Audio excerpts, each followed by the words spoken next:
Hi all, and welcome to the SWOP-USA Community Support Line training. Hang in there. We'll be getting started with the webinar in the next few minutes. We just want to give people a little bit more time to get on and join the webinar. So just hang in tight. We'll be getting going in about 2 or 3 minutes. All right.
Hey all, so let's go ahead and get started. My name's Kate, and I am the Communications Director for Sex Workers Outreach Project. I've also been sort of running our community support line for the last year. And very shortly we're going to be joined by Alex Andrews, who's the founder and just a powerhouse who's gotten SWOP Behind Bars started, and is one of our core community support line volunteers. So let's go to the PowerPoint. And again, feel free to ask, feel free to ask any questions that you have during this presentation in the comments bar on this side. Okay, great. So I'm going to be checking in on the comments section periodically.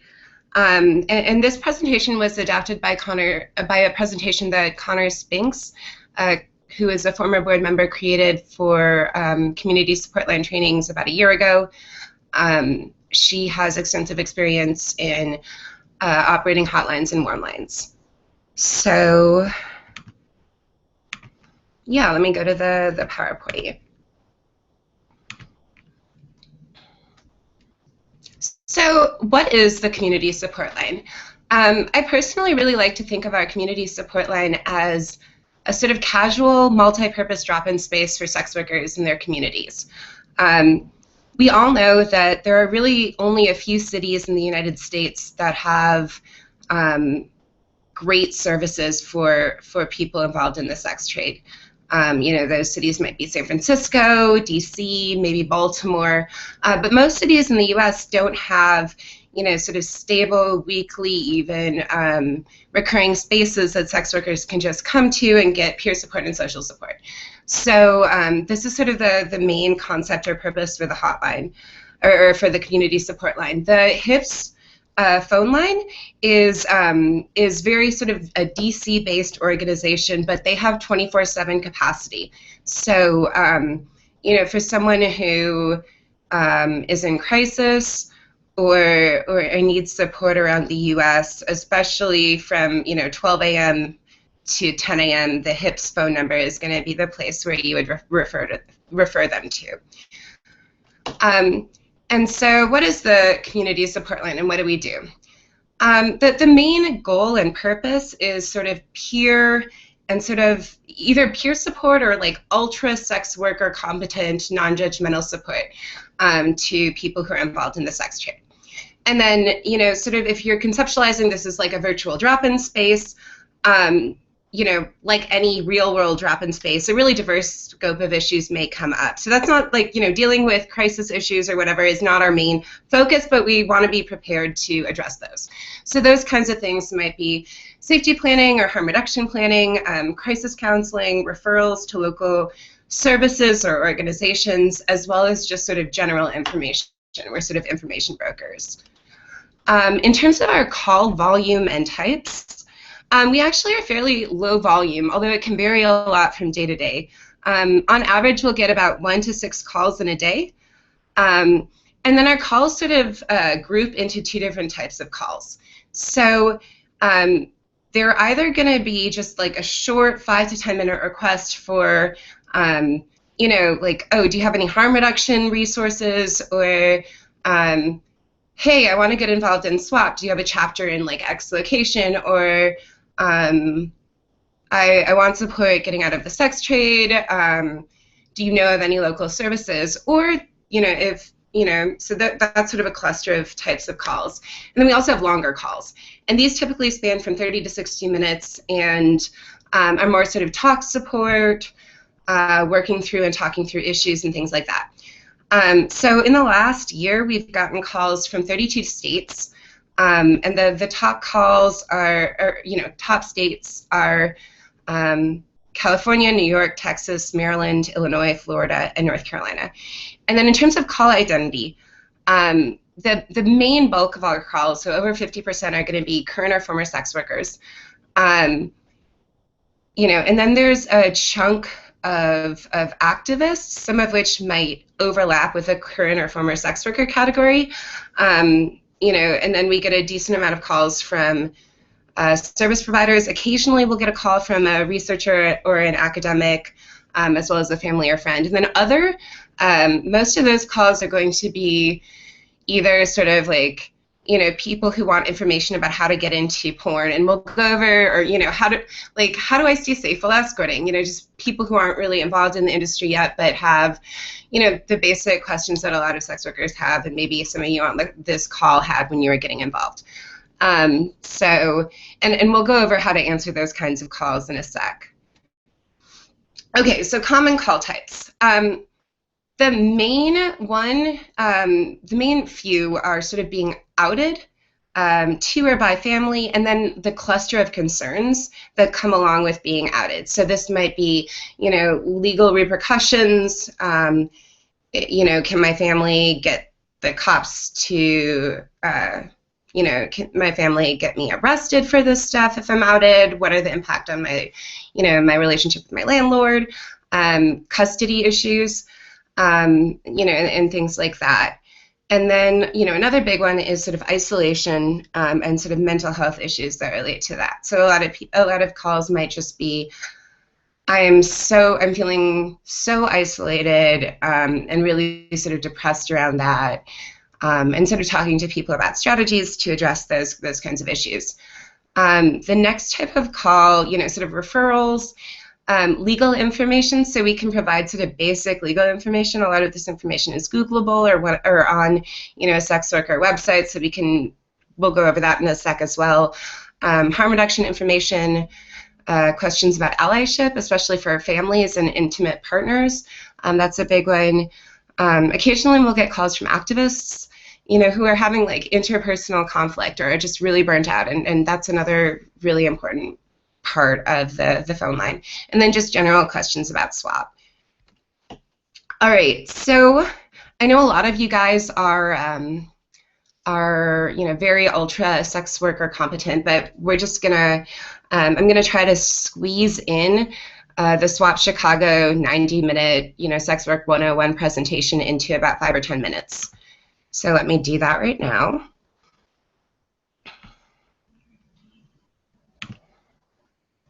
Let me make sure it's on your screen. Are you guys seeing it?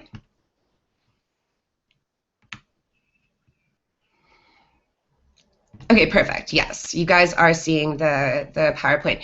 And then actually, I'm just going to detour and take a break and answer some of these questions. So this webinar will last about 75 to 90 minutes, and it will be publicly available. So if you guys have to peace out before the webinar ends, feel free to do that. We're not chaining you here, so it's all good. And then in terms of the survey, you should have gotten a request to fill out a survey about sort of your experience with social service provision, as well as as a sex worker, or with like what experience you have working with sex workers, or do you have sex workers in your community already? So that was that survey. It was on the sign up page. All right, so let's do a quick and yeah, oh, and last question. Yes, the PowerPoint will be posted for online reference. Okay, great. So let's get to this crash course in understanding folks involved in the sex trade. So let me scroll down.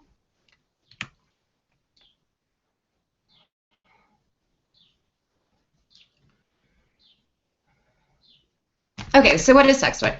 Sex work is a commercial exchange of a sexual service for money or other benefits like housing, transportation, or other survival needs. The term is used to refer to a broad range of transactions. So sex workers are not a homogenous group, and that's really important. There is no one no one exemplary sex work, and also the different types of sex work vary tremendously. So when you're getting calls, I think something that's really important is to not jump to assumptions about what the person's experience is, what their work setting is like, why they got involved in sex work. And the sex trade is a very, very diverse industry. So, it's everything from, abstract sex, like, working in a strip club, or, doing phone work, to like having sex on camera. It can be, like webcamming where you have no interaction with clients, to, a very intimate private interaction. It can be like an abstract sexual economy, so something like, sugar daddy dating, where you're never even explicitly saying like, yes, I'm exchanging something for a service, but it's implied to, where you're like, yeah, it's $100 for a hand job, and like $150 for a blow job. So it's very different across the industries. I'm going to skip this page. And so where does sex work take place?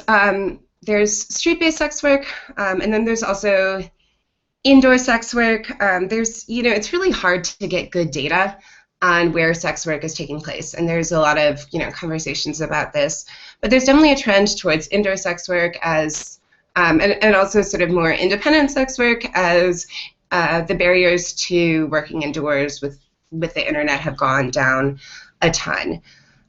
People can work independently. They can also work for companies and businesses. And then in terms of adult film,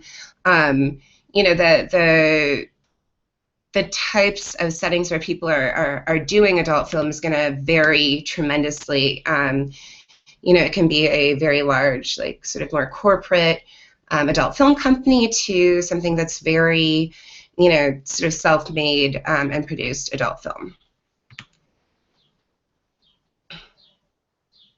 And then, I think that this slide is sort of important. So what is it like being a sex worker? I think that a lot of people tend to focus on the interactions with the clients, right? Like, so the idea that like being, the sexual interactions are 100% like what defines your experience as a sex worker. But I think you guys all probably know this, but it's really the stuff that surrounds it, right? So interactions with clients are like a tiny, circle in the center of a target.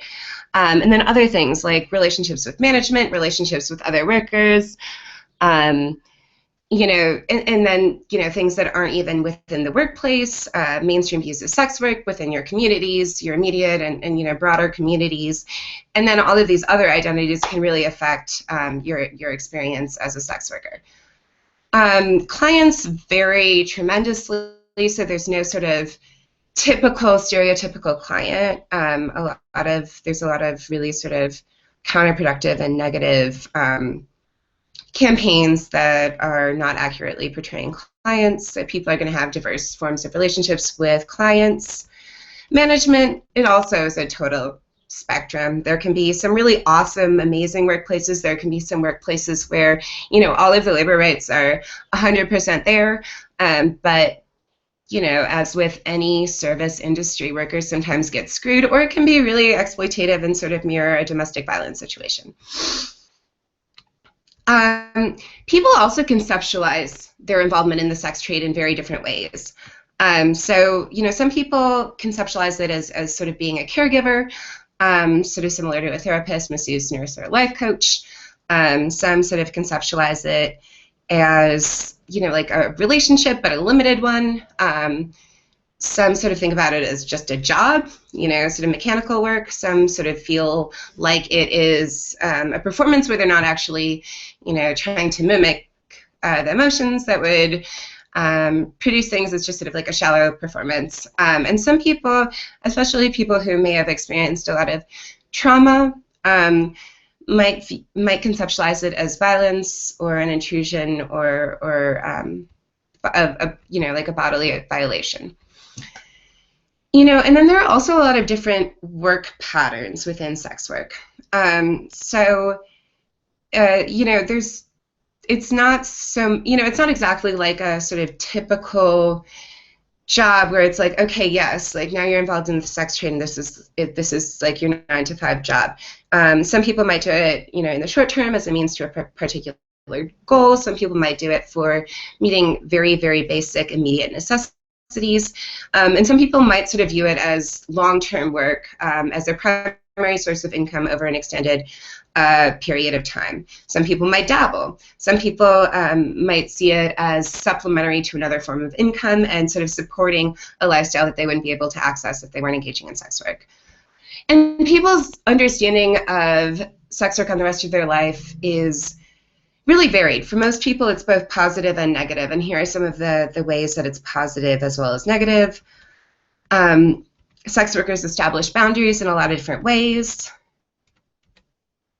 And a lot of sex workers, again, have really sort of conflicted feelings about sex work, and this is something that comes up in a lot of our calls very, very frequently. So people will, have really positive things to say about sex work, as well as, feeling shame about being involved in the sex trade, feeling really stigmatized or isolated. And so, I feel like a lot of times we'll get these calls where it's like, this person seems, bipolar or crazy, but no, it's just because this is like the nature of sex work, right? There's all of the social stigma, there's all of the shame. They're calling a support line. Maybe they've never been involved in sex worker communities, so they don't even know that we're not like the Christian group that is answering the phone and is going to judge them, so they feel like they have to perform, that they want to get out right now. But then there are tons of positives, at all levels of the sex trade that sort of influence their experiences. There are some things that are correlated with job satisfaction, but these are sort of some common occupational stresses. Stigma, isolation, burnout from emotional work, and then a lot of stress, anxiety, and sort of fear about sort of the perceived occupational risks. Lots of stress relating to fluctuating income, like in any sort of freelance economy. Um, concern or desire for self-development outside of sex work. So that might be like, they're like, oh my God, I've been doing this for 6 years and I was planning on going to grad school, but like I didn't. So now I feel like I hate myself. Why didn't I do this? Like this was my life plan and I screwed it up, which is a very real thing. So, trying to resolve dissonance between your sort of idealized self and your involvement in the sex trade. Stresses relating to work environment, trauma in the sex trade, personal conflicted feelings about sex work. And then a lot of times, sex workers may have issues that are related to sex work, but some of their issues might be completely, not caused by their involvement in sex work. So that is my sort of quick bounce into Sex Work 101.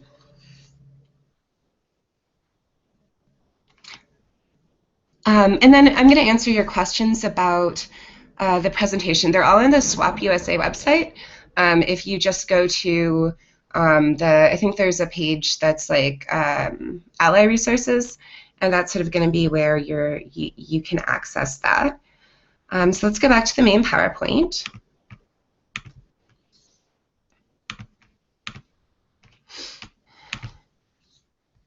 Okay. So some core principles of answering our calls. The goal of our calls is to build up non-judgmental support and build rapport. So this is sort of like motivational interviewing. When someone says something,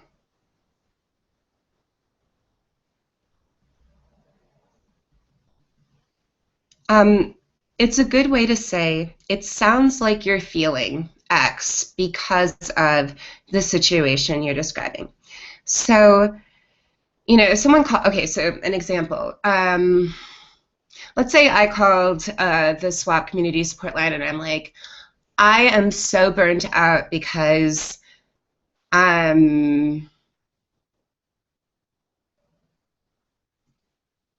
I'm trying to think of a good one. I'm so burnt out because of I haven't gotten clients in the last week and I'm feeling really stressed and blah, blah, blah. So on the phone, you might try to reflect that with, it sounds like you're feeling really, really stressed and out of control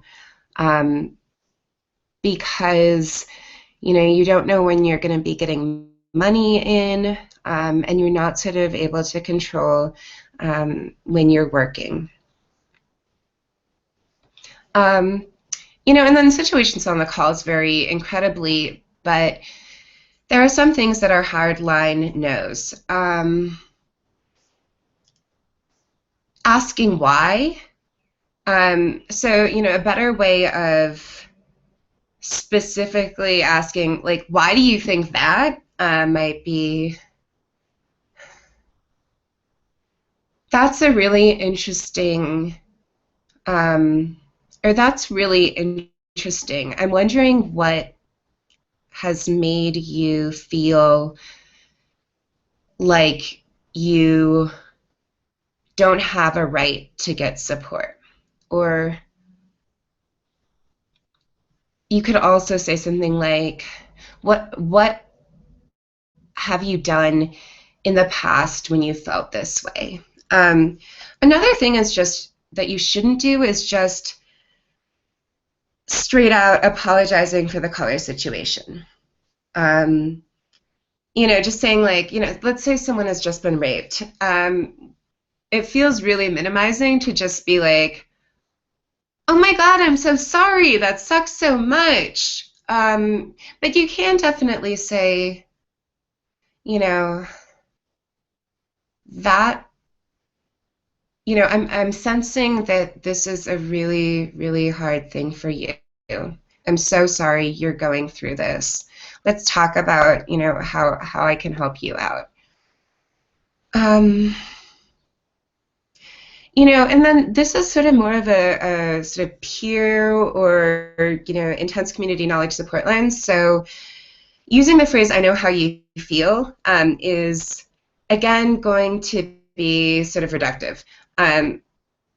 But you can, especially, I think especially with sex work related stuff, it can be really useful to say that you feel like you might have had similar experiences to the caller and that this is how you felt when this happened. So let's say, like, I don't know, someone just got outed at their school and they're freaking out about their identity and they are like paralyzed to go through, to walk around campus.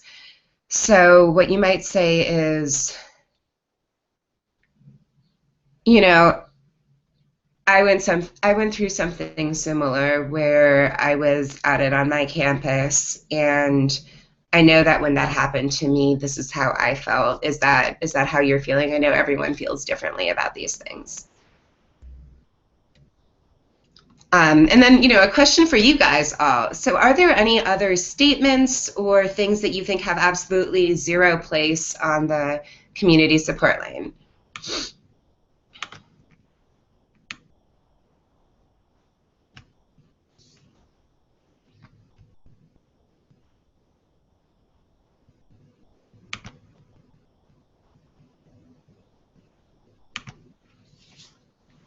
And you can just add those comments in the text section of the document.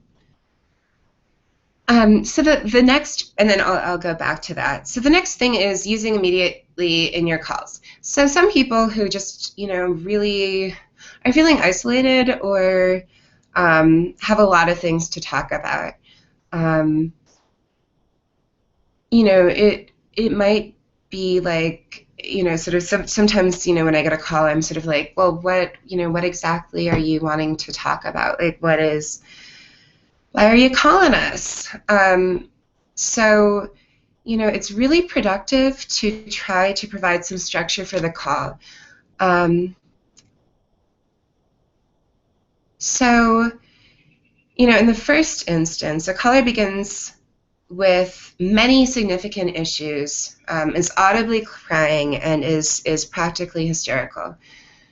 So what is something that you feel like might be a good way to respond to that?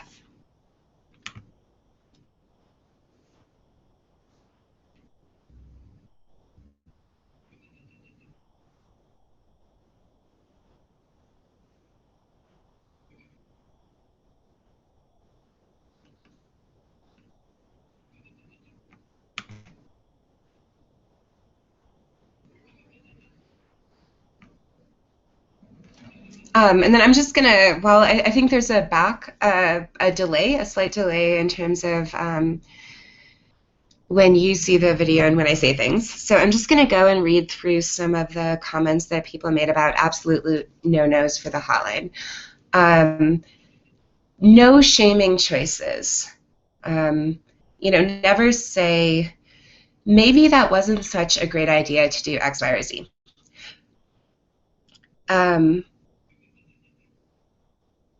I think that what you could say in that situation is, I'm getting this sense that you can feel conflicted about your decision to do X, Y, or Z. What you could also say is, what I'm hearing from you is that you're really judging yourself a lot for making decision X, Y, or Z. Is that accurate?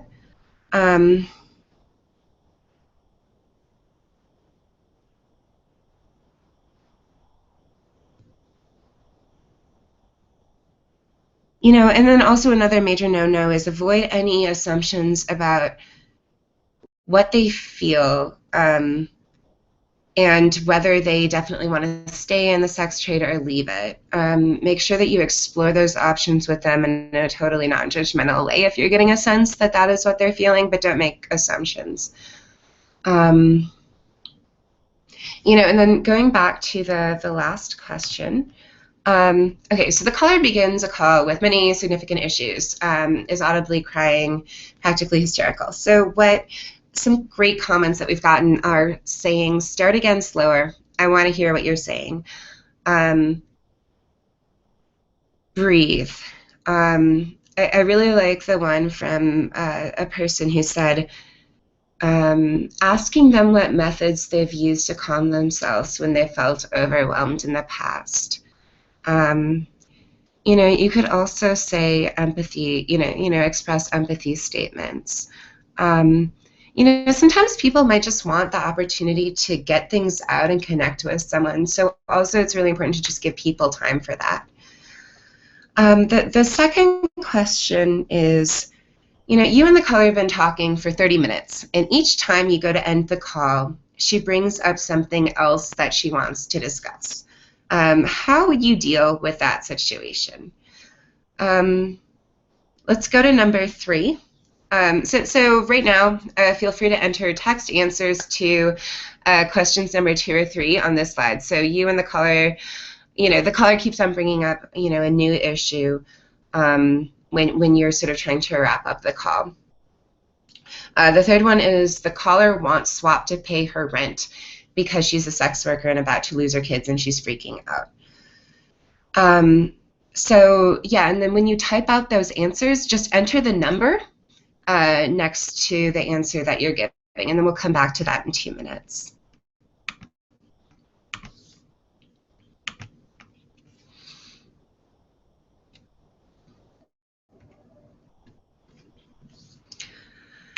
Okay, so let's talk a little bit about safety planning and harm reduction planning. So harm reduction is a set of practical strategies and ideas aimed at reducing negative consequences. I bet a bunch of you are familiar with harm reduction, yeah? Does anyone else have their favorite definitions? You can also add them to the comment section, and I'll read those off. So, when you're on the call with someone and you're developing a plan, it's really subjective and it varies from person to person. So this may not have one look to it, but a good basic idea is to have the caller identify the things. So, again, I think another really important tenet connecting to the big no-nos for these calls is you're not telling the caller what to do, or directing what the caller should or shouldn't do, or providing the caller information. You want to ask questions that are eliciting, getting the caller to identify the answers. So, okay, so let's say a caller calls and is drinking every day, is really depressed about engaging in sex work, feels isolated, and just broke up with an ex-partner.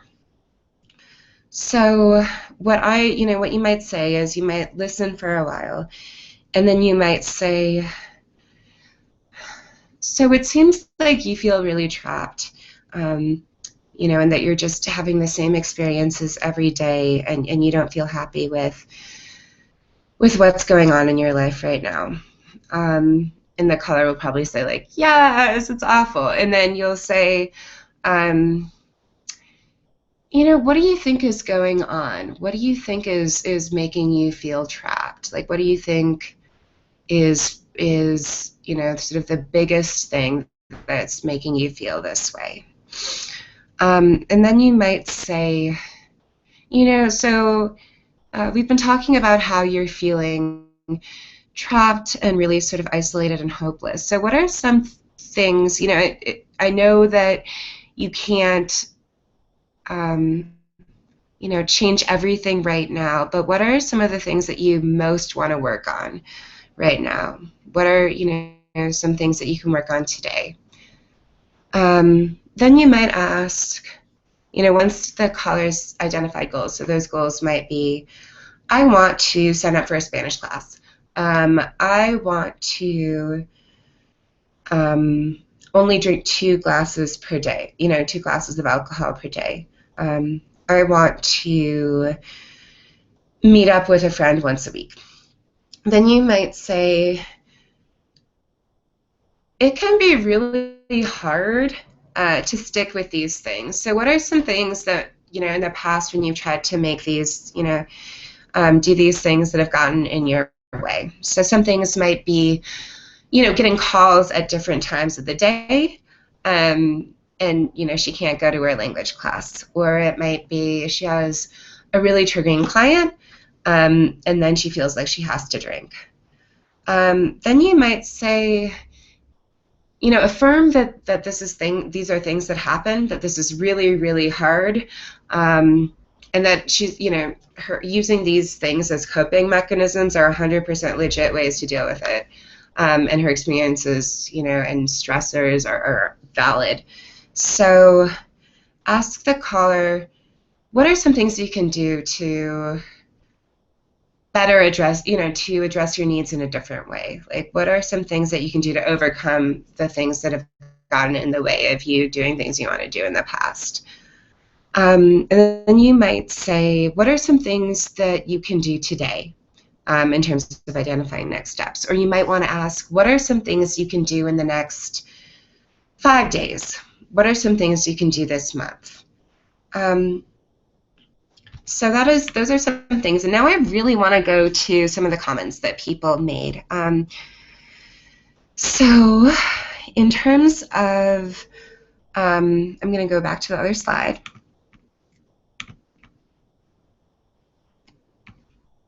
Okay, so you and the caller have been speaking for 30 minutes. Every time you go to wrap things up, they bring something else up.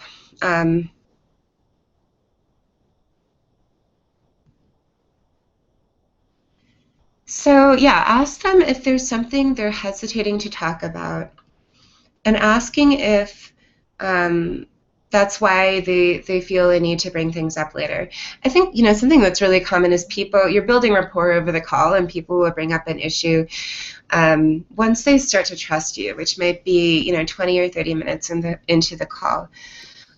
So, what you might want to say is,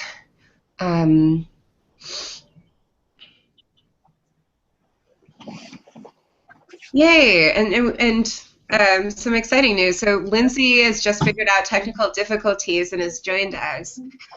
So that's so exciting. Thank you, Lindsay. Are you there? Lindsay? Lindsay, I can't hear you.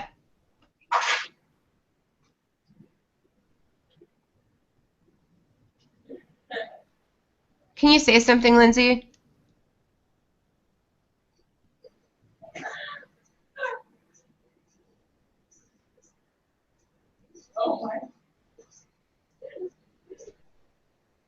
Are you okay?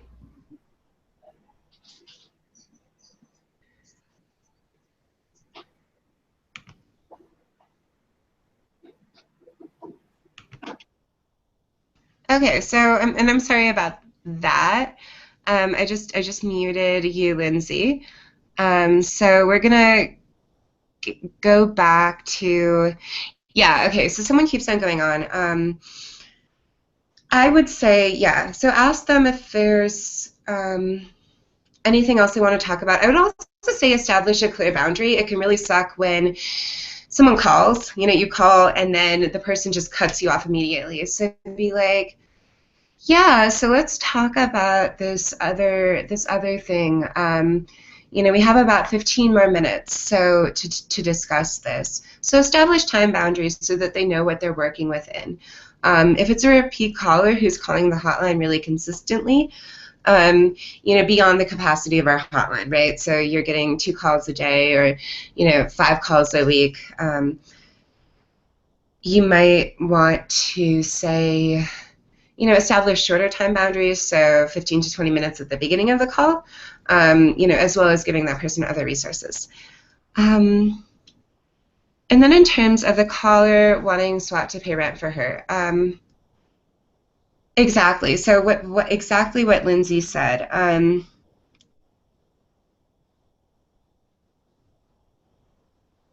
I think that you 100% should be upfront and honest about um, what they can and can't do. Um, and oftentimes, or yeah, you should absolutely be 100% upfront and honest with what SWOP can do, which will mean what that'll look like is, um,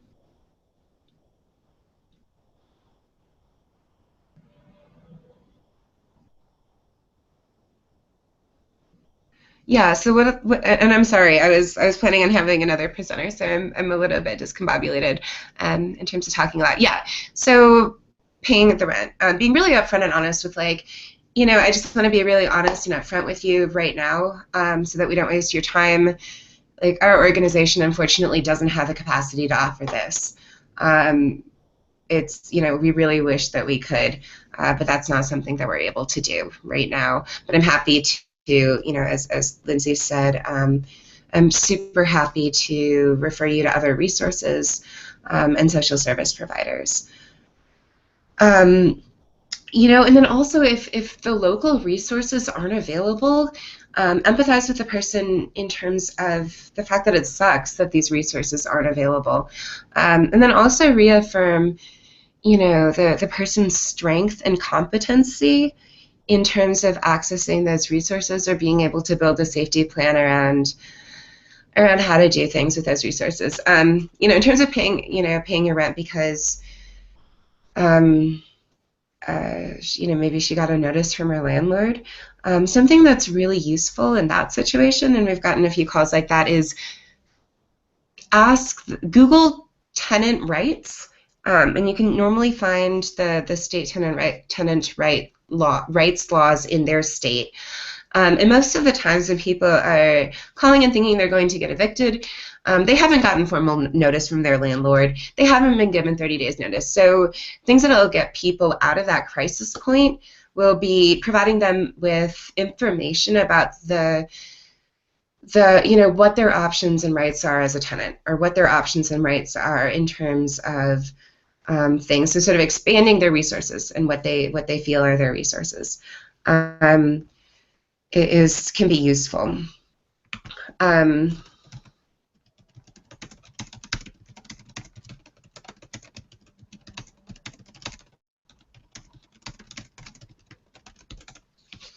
okay, great. So now we're going to go to the next slide. And then, yeah, I just really, before we go to the next slide, I really want to reiterate what someone said, which is, in terms of goal setting, I think it's always amazing to set small, manageable goals in addition to large ones.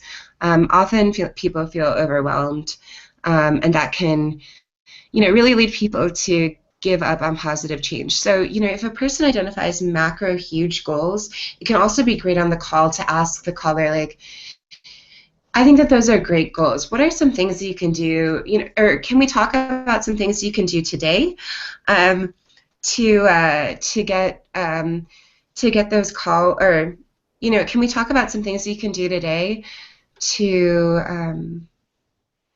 move towards those goals? Can we talk about things you can do this week? Things like that.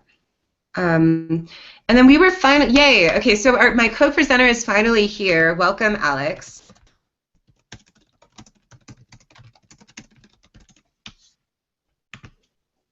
Hey, Alex.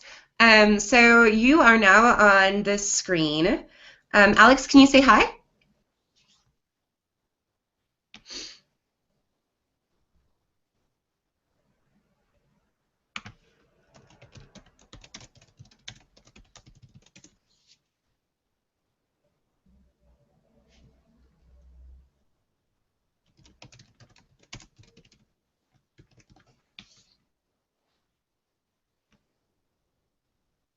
Okay, so that is, I'm so sorry, that's not super working. So let's just go back to the PowerPoint.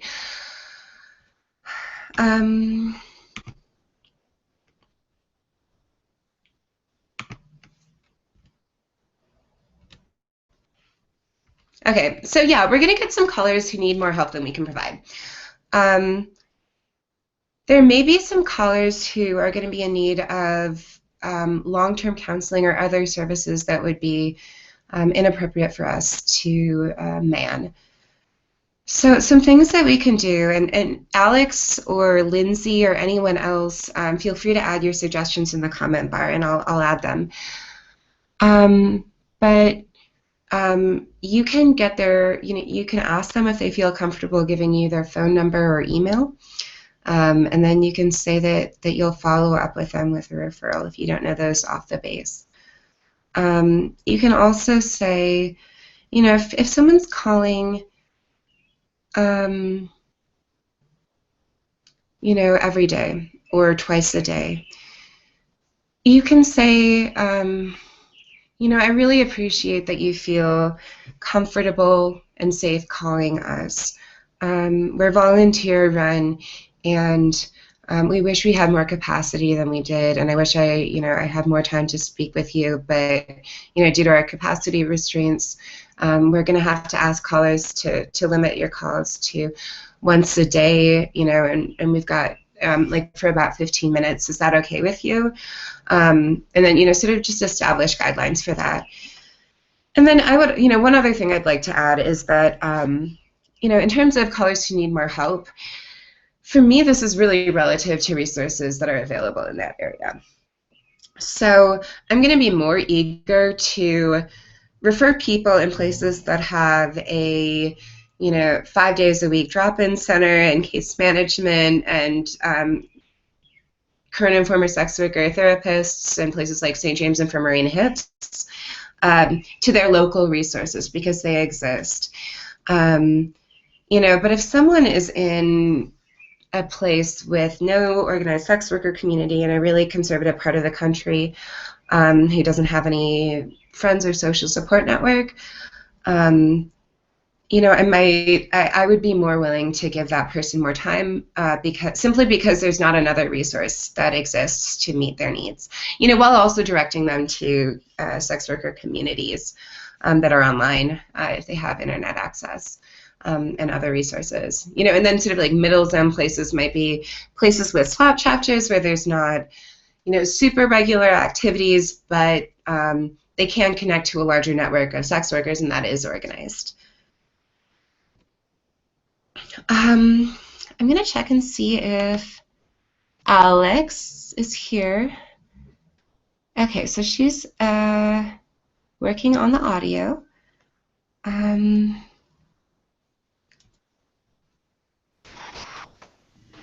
Oh, okay, perfect.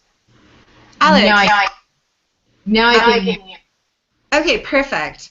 So, Alex, it's something that if you're, so first of all, I want to welcome Alex Andrews, who is from SWOP Behind Bars. She's a super powerhouse, and she has done an amazing, amazing job of starting prison outreach to sex workers in Florida and around the country, and she's also a super awesome hotline volunteer. So Alex, would you be willing to add to anything that I said about the former slides? So basically, the answering calls, non-judgmental listening, and callers who need more help than we can provide. Okay. Are you putting that slide up? Yeah, I can leave it up. Okay, awesome. I haven't been answering the. I'll be straight up here. I haven't been doing the hotline for very long, so I haven't gotten as many of the variety of calls that Catherine has experienced. But I have gotten some interesting ones. It seems mostly they call, they want to talk. So I try and do my best to listen and do active listening, making sure that I'm understanding what it is they're saying, asking them to repeat things that they say in order to make sure that I have a good understanding of what they're talking about. A lot of times the calls are rambling, and they kind of keep talking and keep talking and keep talking, and I continue to let that go. I'm not sure so many times that they're really looking for me to solve their problem. And I don't really think that that's what we're here to do, is to solve anyone's problems. We're a community support line, and we're here to listen and to let someone have a voice where otherwise they may not have anywhere else to turn.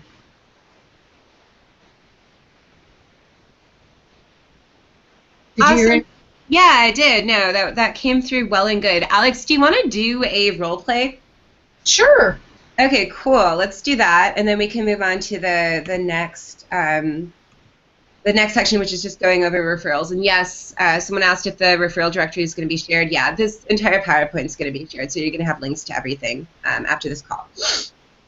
Okay. Okay. Let's start out with utilizing immediacy. About redirecting if someone calls and they're feeling very stressed out. Okay, so you want to play the really stressed out person? I am gonna, yeah, I think that I would be a good one to play that. Perfect, awesome, cool. Okay, ring. Hi, this is Catherine. You've reached the SWOP community support line. How can I help you? Oh my God, I can't believe that somebody answered. I'm totally freaking out. I have got to get my rent paid or they're gonna throw me out. They know I'm involved in sex work, and I wanted to know if you could help. Yeah, I really. so it sounds like you're going through a lot right now. I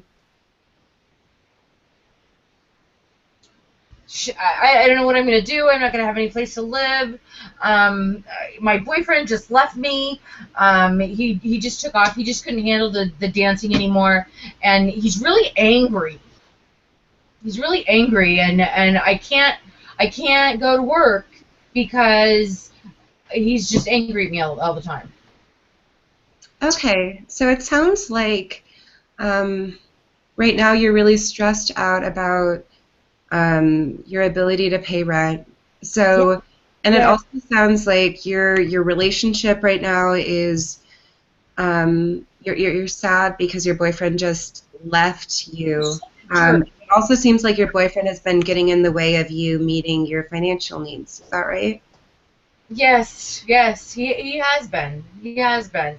And I mean, and there's a part of me that's glad he's gone, and I knew that it needed to end anyway, but I just don't feel like I can go into work tonight and do what I need to do, and I've got to get my rent paid. And I just wondered if you guys had some kind of like an emergency thing to kind of help me, like even a loan or something, like a payday loan or something. Yeah, and I just want to be really upfront and honest with you about our capacity, and this sucks. I wish we could do more, but we don't have the financial capacity to offer direct financial support. But I can talk to you about your rights as a tenant, as well as maybe talk to you a little bit about how you can maybe get emergency assistance if you're eligible for that, or other options that you might have. Do you want to do that? Yeah, yeah, I've got to do something. I Okay, can't great. sit here. Yeah, okay, great. So why don't you tell me what state you're in so I can just look up your tenant laws? I'm in Florida. Okay, great. Okay, so and then Great example of getting past the asking for financial assistance and moving forward to how she can take control of her own situation, which is ultimately, I think, what we want to do is we want to return the power to the caller. yeah, I would absolutely agree with that. And then I think also providing people with as many options as possible. So like recently, I've gotten a call from someone who called. This was a very similar call to the one that we just role played right now. And sort of her presenting thing was like, I need advice about how to make money on Backpage. I'm like, okay, and so we sort of talked through that. And and I would have just given her advice about harm reduction tips. But she kept on saying, I'm in a really messed up situation. I'm in a really messed up situation. So I'm like, it sounds like, why don't you tell me what's going on, right? Or can you tell me what's going on? You seem really, really stressed. And then that sort of developed into, these are my needs.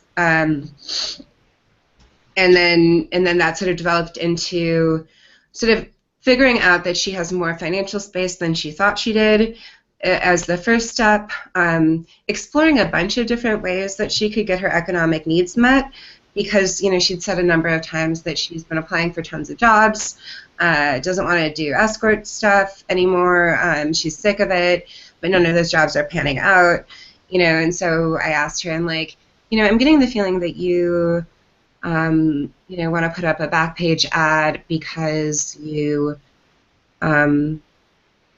because you feel an immediate economic need. Do you want to explore other options, or we can just focus on that? And then she's like, yeah, actually, I'd be happy to clean someone's house. And that's going to be different for everyone. So you really want to be careful about how you're saying that and do that in a non-judgmental way, right? Where if it's like, no, I actually just want to do back page stuff, you're not shaming that person for that. And a lot of times, though, that'll be somewhat evident in the, you can read voice cues and sort of how they're describing their experiences in the call. You don't want to jump to any assumptions, so you're always going to be like, you're always going to ask if they want something else, but, just sort of using the caller's voice to guide whether or not you even want to ask or not, if that makes sense.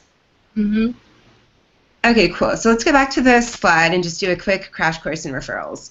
I do think someone asked a good questions about asking how to handle certain issues like a doctor's office, or specifically asking if they were in danger. Yeah. One of the things that I learned when I was working with the domestic violence hotline was the first question they asked was, are you in a safe place right now while we're talking? And I thought that was always kind of a good place to start, because it kind of gave them a place to decide kind of where they were as far as safety goes. And I think that safety needs to be one of our primary concerns. While this is not a violent, we're obviously an anti-violence organization, and we may not be dealing with violence issues all the time, but I really think that it can be helpful to say to someone, hi, you're calling the community support hotline or the community support line. Are you in a safe place right now while we're talking? I think that can really help. And our next slide is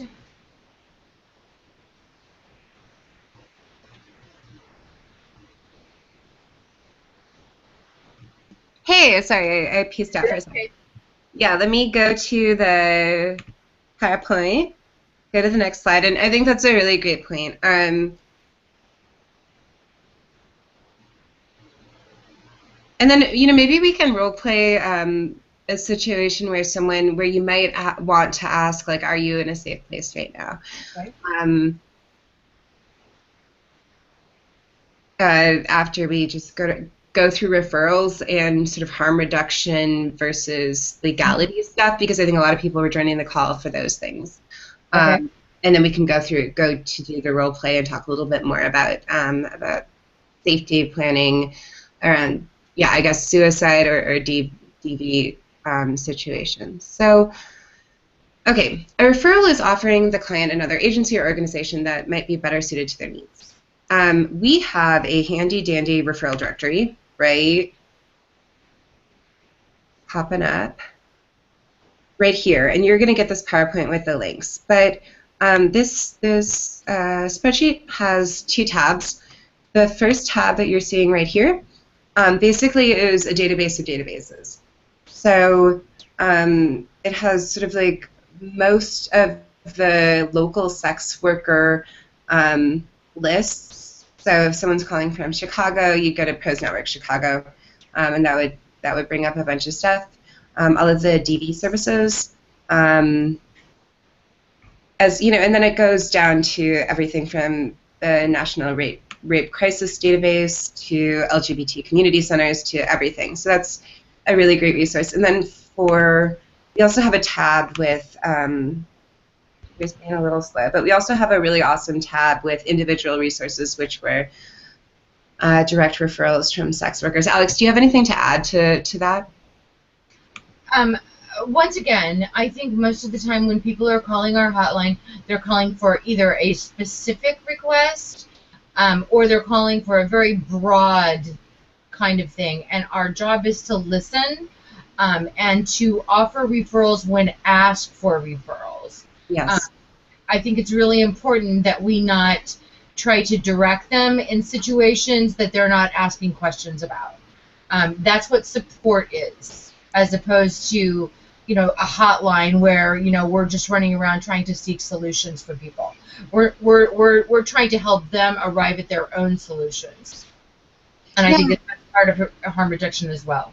Yeah, and then I would say, sort of to add to that, right, if you feel like a person doesn't know that specific resources or options are available, always check in with the person and be like, so I'm getting the sense that you feel trapped and that you need an escape, and you've been talking about wanting to go to rehab, wanting to go to rehab, but not, thinking that there's not a place that's going to take you. Is that correct? Do you want to explore what might be out there a little bit on this call? Ask them, and if they say no, that's totally good. And follow the caller's lead. But I think it's always okay to ask if you would like information about something. And then also on this slide, this is, I think, our core resources for a lot of our core types of calls. Yes, so state resource databases for domestic violence are going to be better than national databases. These are the databases for some of our most popular call states, but you can also just, really what you could do is you could Google, like Louisville domestic violence services. Okay, so I'm going to name 3 cities, and I want you guys to find me resources for them. I am in Baton Rouge, Louisiana, and I'm in an abusive relationship, and I don't have another place to go. All right, I need immediate housing, immediate emergency housing in Baton Rouge. So you can just put 1 next to that and give an answer.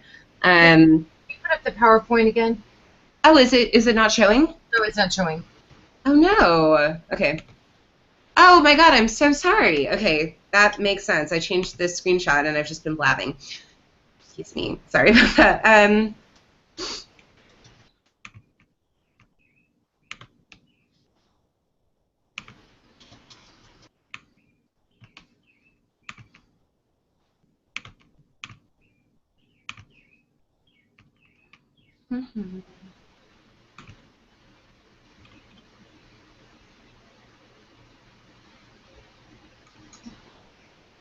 All right. So the PowerPoint is back up again. I'm so sorry. Thank you, Alex, for pointing that out to me.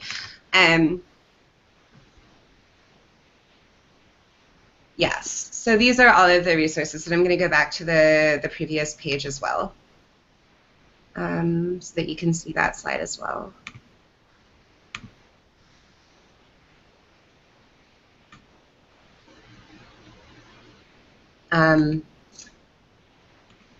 And this is a quick shot at our Big Bad referral database. There's the resource directories tab, which is sort of a database of databases, from STI testing to syringe exchange to food pantries, and then individual resources. So these are normally for non-crisis situations. If someone's asking for an accountant, a doctor, a referral. This is when you can get their email or phone number and follow up with the individual resources. And then going back to the PowerPoint, you can also Google. So, okay. So for non-emergency general local resources, I sort of like to do a triage thing.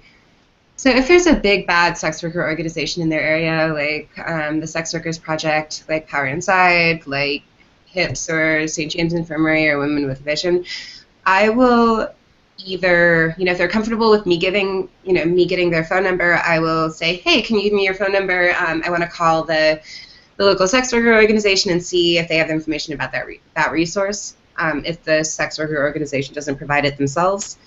And then, okay, so let's say there's no big bad sex worker organization in their area.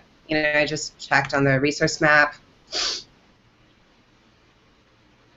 Loading.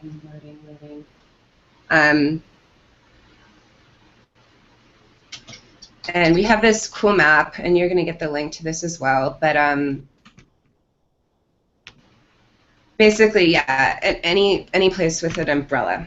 So in this, you know, the Cupcake Girls is a great resource for referrals. They have a really extensive network of do-gooder volunteer people and sort of vetted non-judgmental therapists, you know, and they have more resources than any sex worker organization and can often provide really great help.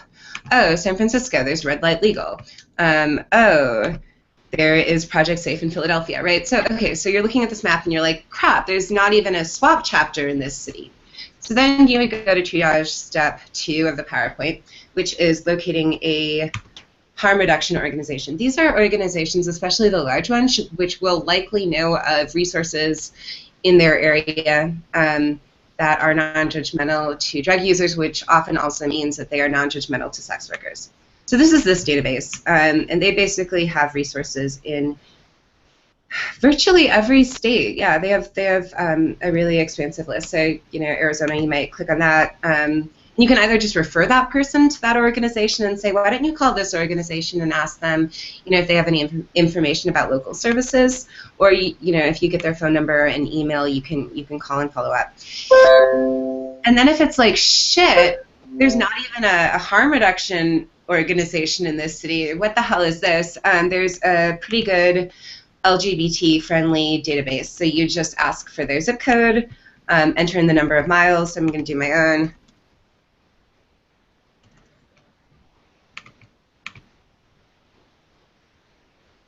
Let's say I need, yeah. So this is all of the sort of resources by category. You know, and then if it's like that unfortunate thing where there's not even a good LGBT-friendly resource, then that's when you start Googling. And so, you know, it's hard, and as Connor added when she created this presentation, it can be really hard in conservative areas. Okay, so informational harm reduction advice resources.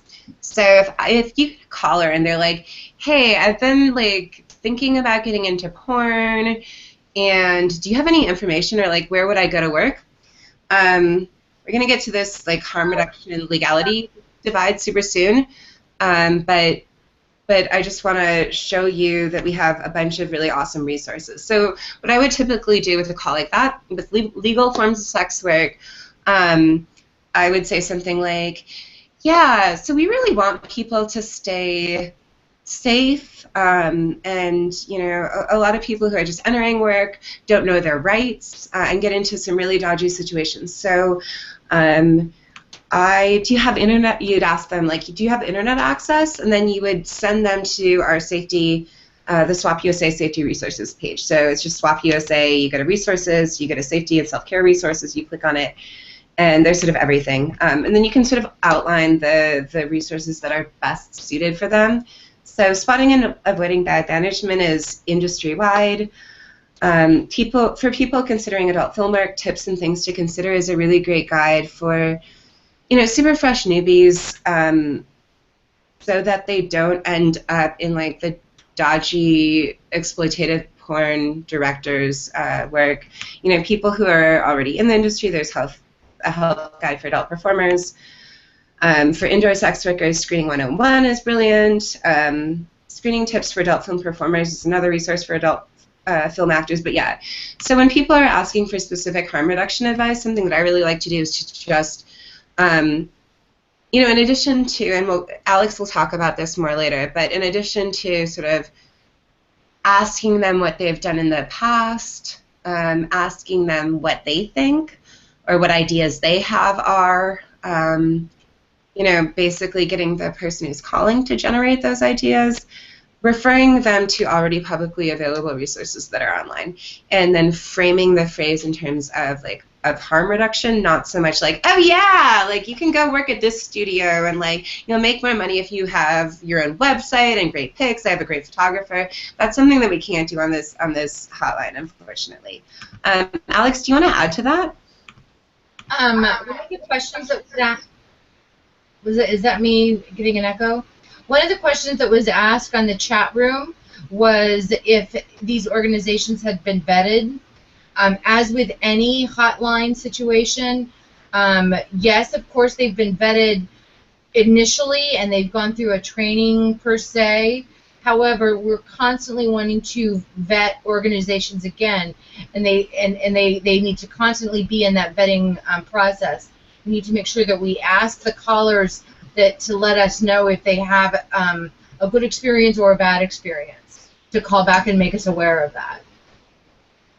Yeah.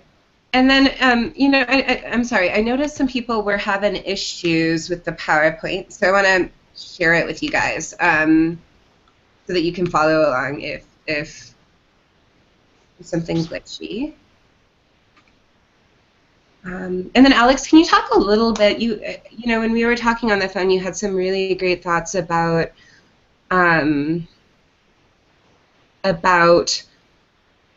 when people ask for specific advice about how to work, you know, asking them, rather than just giving them information, providing support. Can you talk a little bit more about that? I think one of the things that we're going to be hearing more and more from as decriminalization and the amnesty conversations continue to go on is we're going to be having phone calls from people to find out whether or not we are actively encouraging people to enter sex work or to try and trick us into recommending things that are illegal or unsafe. So I think that it's always very important that we always, I guess, I'm not sure what the correct word would be, that we always default to making sure that they're safe and not and following whatever laws and whatever rights that they do have. Is there something specific that you remember I was talking about? We've talked so much. We have, yeah. So you know what I'm just going to do really quickly? I am going to share the PowerPoint.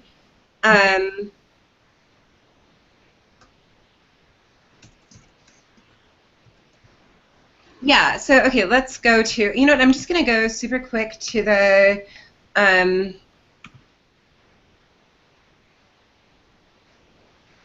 reduction in the law page. Yes. Okay. So yeah, a really great thing you can do is you can ask people what people have done in the past, or what they've done in the past. Ask them what they think will work. Ask them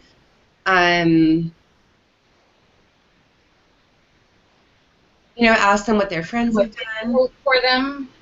What? Ask them what didn't work for them. Exactly. Yeah. Ask what didn't work for them. You know, rather than giving them explicit information, and just affirm stuff that they say. You know, another thing you can say that I think is really useful is referring them to existing print information, because that's sort of protected by free speech. And then a sort of third thing that you can say is exactly what Alex said. So we want you to be safe regardless of what you're doing. So, you know, these are some things that, like, you know, if you're meeting up with any stranger, you know, will help you keep safe. So, you know, and then here's a great, this link is useful.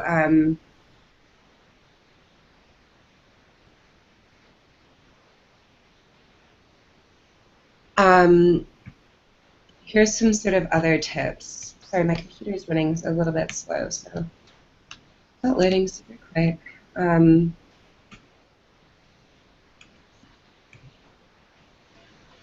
just, you know what I'm going to do with those links? I'm just going to share them in the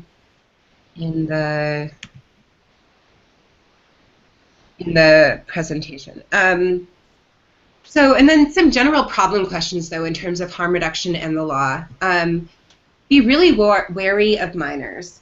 So if someone calls and they are identifying as someone under the age of 18, and they're asking you for any information about how to get involved in sex work, or how to stay safe, these are really, really tricky things. We really don't want anyone on the hotline to get busted for trafficking.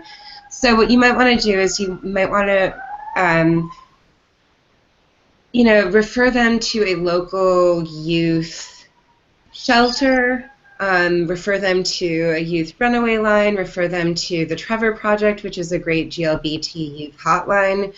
There are a bunch of different options with youth, but I think that, yeah, providing any advice that could be construed as directing a young person into the sex trade is really problematic. So, and then also, if someone's giving human trafficking indicator red flags, so they're Very important.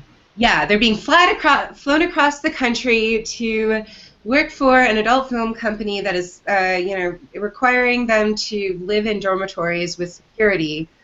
I would say don't shame the person and never tell a person not to do that. This is when I start going a little bit less, reflexive listening and, saying, what do you think about that? And this is when I would, just in case this is the SWOP hotline version of the Planned Parenthood, sting things, I start to add things like, this is making me really concerned. Have you thought about looking over this contract with a lawyer? What do you, yeah, and sort of going a little bit harder if there are a bunch of trafficking indicator red flags. And then also providing more referral information. And I hate doing this, but I think that this could be hard. Questions about evading law enforcement. We cannot tell anyone how they can evade a sting operation or evade arrest. So what you can say, someone calls and says, hey, I want to know about how to not get busted. What you'd say is, I'm really sorry, that's illegal for us to provide. What we actually can do is we can provide, general information about how to stay safe, and avoid bad dates and dangerous clients. Is that something you want to talk about? And if they get persistent or are like, no, I want you to tell me which hotel to work in and not work in, just establish your boundaries and be like, I'm really sorry that that's something our organization can't do. Not only that, but you can tell them that you do have rights when you are approached by a law enforcement officer. You have the right to give them, you have the right to remain silent, and you have the right to an attorney.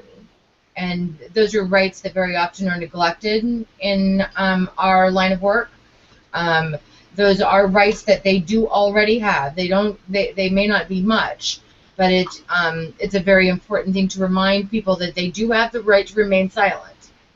I don't believe that there's anywhere in the country where carrying condoms is a reason for arrest anymore. I'm not positive on that, but that shouldn't be a reason why they should be arrested. There is an excellent document on the SWOP Chicago website called Know Your Rights, and I strongly advise almost anyone to have a look at that document, and they will know more about what rights they do have, and what they can tolerate and what they shouldn't tolerate.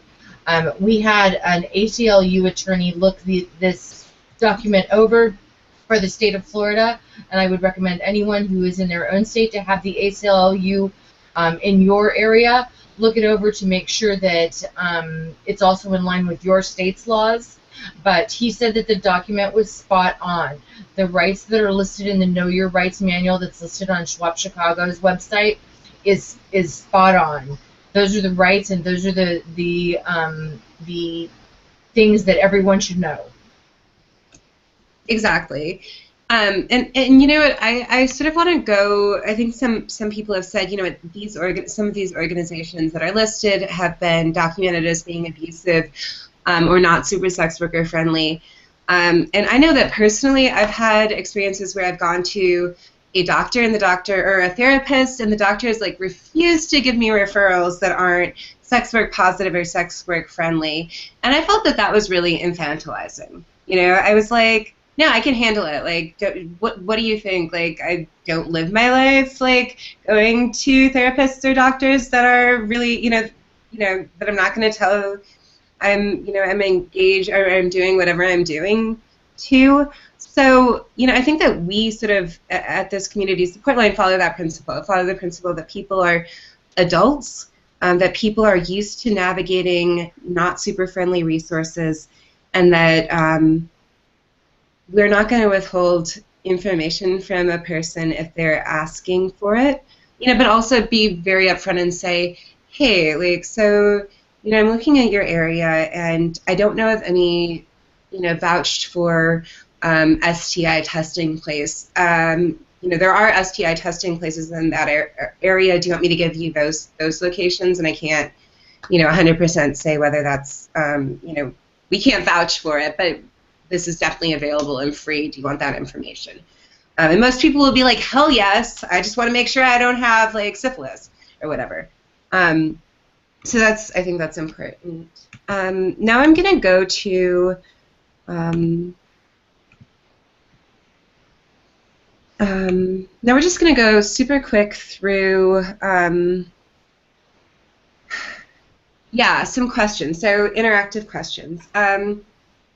Okay, so a caller expresses that they are in a messed up situation, are very obviously distraught, and they ask for advice on how to do escort work. You folks out there, how would you handle the call? And just type that up in the comment section. I know that we have a super limited amount of time that we're sort of running out, so I just want to make sure that we get to everything. Now we're just going to do a quick debriefing of what it looks like to do to work on the hotline. So we have a schedule. I've created a schedule that has sort of 3-hour shifts throughout the day that you guys can sign up for. At the beginning of your shift, what you would do is you check your email. So once you sign up for being a hotline volunteer, there will be a designated SWOP email address just for all of the hotline volunteers. So your job at the beginning of the shift will be to go into that email and check any voicemails that were left between the last volunteer and your shift. So to return messages, you can use Google Voice or Google Hangouts. It's free to call local numbers, and you can call that person.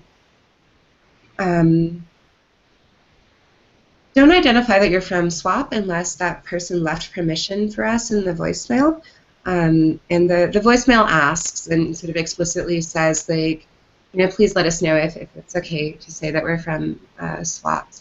So unless they give you explicit permission, say, hi, could I speak with Martha? Yeah, I'm just returning Martha's call. If they ask who you are, you could just say, oh, I'm just returning their message. If they're unavailable, could you let me know when it would be a good time to give them a call again?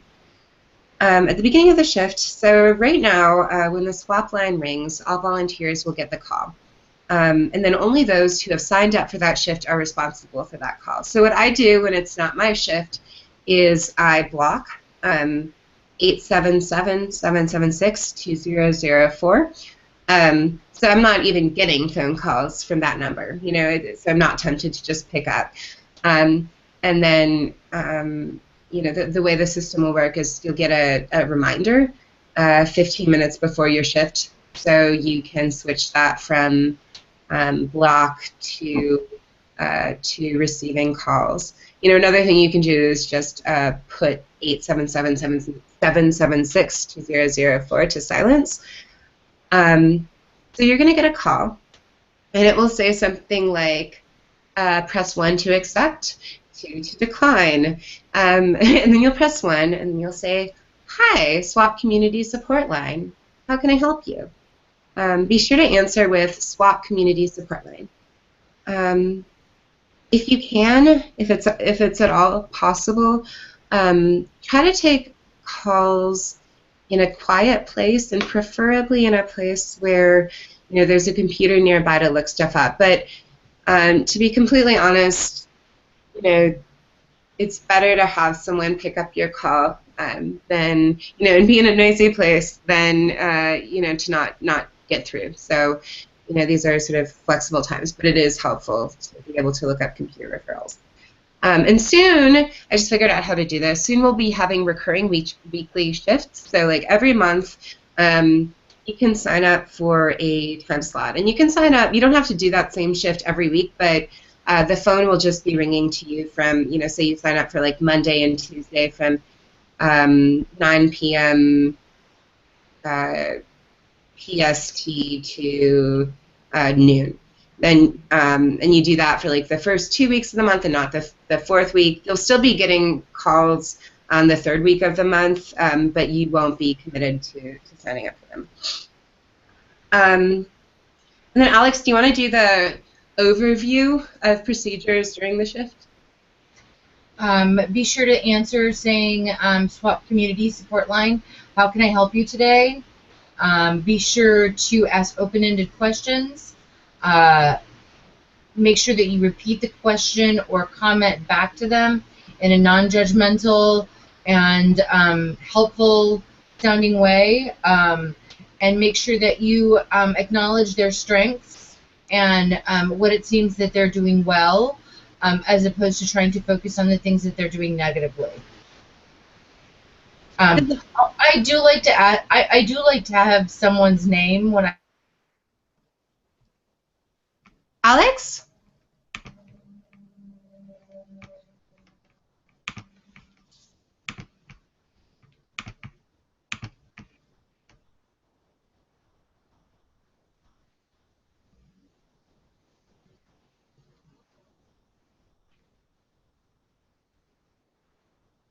Hey, Alex. I can't hear you, girl. So I'm gonna take over. I'm sorry about that. Um,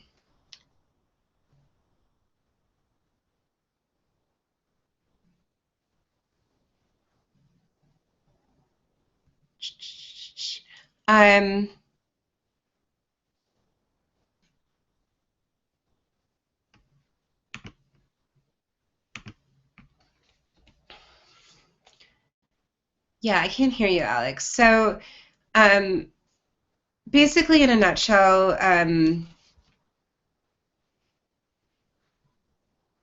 okay, so during your shift, you're going to put calls you receive in the call logger,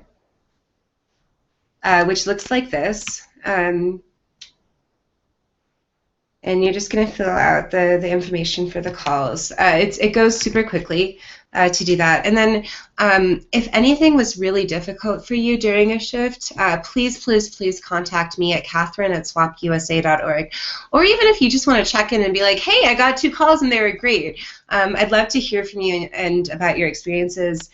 And then every month, Alex and I are going to coordinate a monthly volunteer sort of check-in and training. So this is going to be more interactive than this webinar.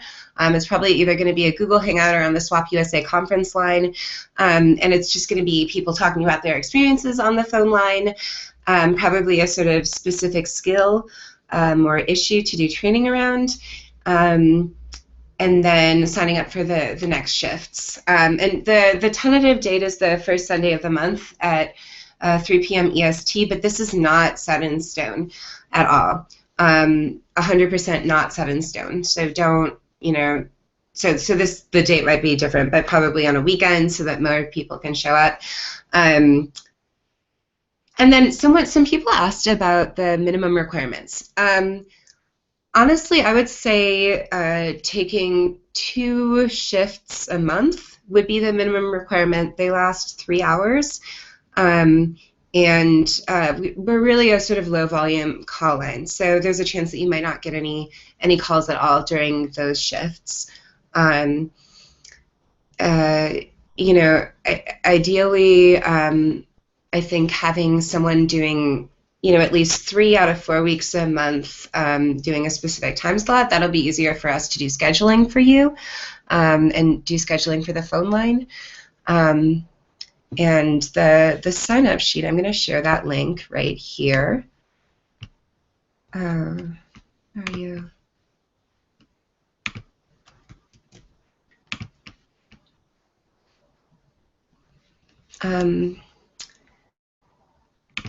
I'm going to share this sign up link. Sorry, this is...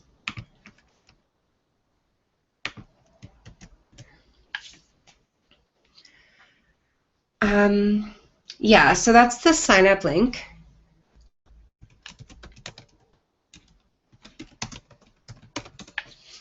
And then the next steps are, so everyone who's attended this webinar is going to get a sort of online, a quick quiz. It shouldn't take more than 10 minutes. And you can take that quiz, and it'll basically just go over sort of the materials from this webinar. And then I'm also going to send you guys, people who have signed up for this webinar, number one, some supplemental information about how to answer warm line calls, because I know we can't go over everything in an hour and a half, as well as some supplemental information about sex worker competency. I think that a good portion of people who are on this call are either have personal experience involved in the sex trade or adult industry, or not working as a service provider, but have sex workers in their lives, have sex worker friends, have sex worker sisters, or whatever. So I think that this is a really, really knowledgeable group, but everyone is different and has different experiences. So I'm going to send you the supplemental information for both of those things as well. You might not need to look them over or read them, but there'll be a sort of 3-part quiz. So you take that. I'll make you you'll get a really nice shiny certificate, and then you guys can get started in terms of scheduling and signing up for shifts. So yeah, so that is basically our hotline training, really crunched into one session. Does anyone have any questions right now? You can just type any questions that you have in the comments bar on the right-hand side.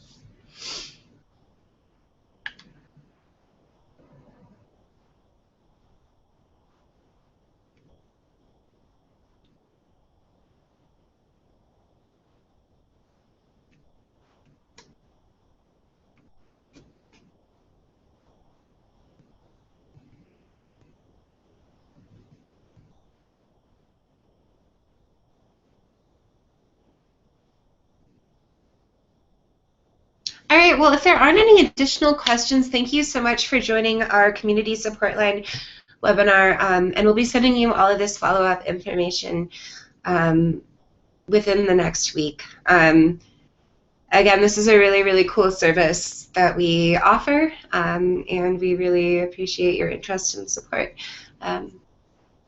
Thanks for joining us.